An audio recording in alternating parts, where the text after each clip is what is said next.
இப்படி போட்டு அடிப்பாங்கன்னு தெரிஞ்சிருந்தா நான் போயிருக்கவே மாட்டேன்.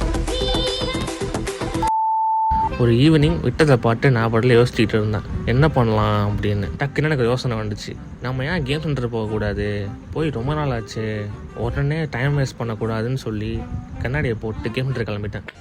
இந்த பையன் இருக்கான்ல, நான் எப்போல்லாம் பாலை கோல் போடுறோம் அப்போல்லாம் கேமரா எடுத்துடுறான். ஃபஸ்ட் டைம் கோல் போட்டேன், கேமரா தூக்கிட்டான். செகண்ட் டைம் கோல் போட்டேன், அப்பயும் கேமரா தூக்கிட்டான். தேர்டு கோல் சிக்கிச்சு, அதில் ஒழுங்காக கோல் விழுவது தெரியல.